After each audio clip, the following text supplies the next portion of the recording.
Un engagement que nous étions prêts à prendre, c'est de diminuer par 2 le taux de chômage des jeunes dans un délai de 5 ans. Ça, c'est le type d'engagement qu'on peut prendre. Selon vous, quelle est la meilleure issue de ce vote de confiance? Que ça soit positif ou négatif, c'est pas ça qui est l'important en fait. Nous, on est inquiet d'une forme d'instabilité. On a besoin de se projeter, règles du jeu qui soient claires. Croire que l'on pourrait attendre jusqu'en 2027 sans agir, nous, ça ne nous convient pas parce que les Américains, les Chinois, tous nos concurrents, eux, ils attendront pas. Pour vous, la stabilité gouvernementale, c'est vraiment une condition essentielle pour maintenir la confiance des entrepreneurs locaux? Toute dissolution ou manque de visibilité ou de clarté est un élément d'inquiétude pour les chefs d'entreprise. Après, on est toujours autant engagé en fait.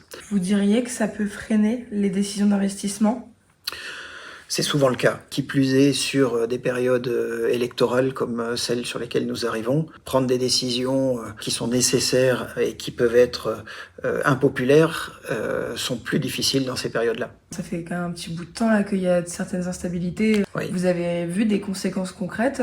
Localement, on sent que la trésorerie commence d'être tendue. On avait un certain nombre de secteurs qui étaient épargnés et qui se portaient bien. C'est de moins en moins le cas, localement comme nationalement.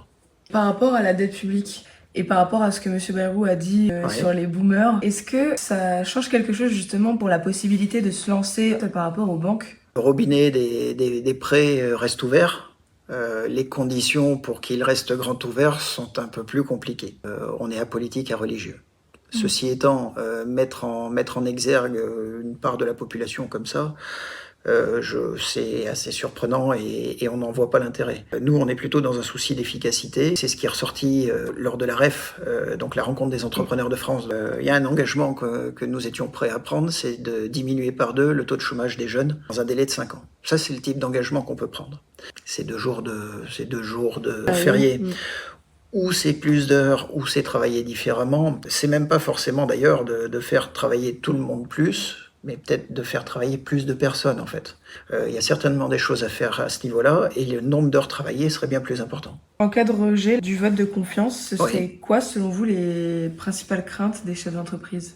Les principales craintes, c'est probablement l'immobilisme. Aujourd'hui, la production de la richesse en France est inférieure au coût de la dette. Chaque année qui passe, on perd en compétitivité en France. On a vu une dernière étude de Rexecode que le classement de la France en Europe, on était 25e sur 27 en termes de déficit public, de dette publique, et en termes d'investissement et surtout de prélèvements obligatoires.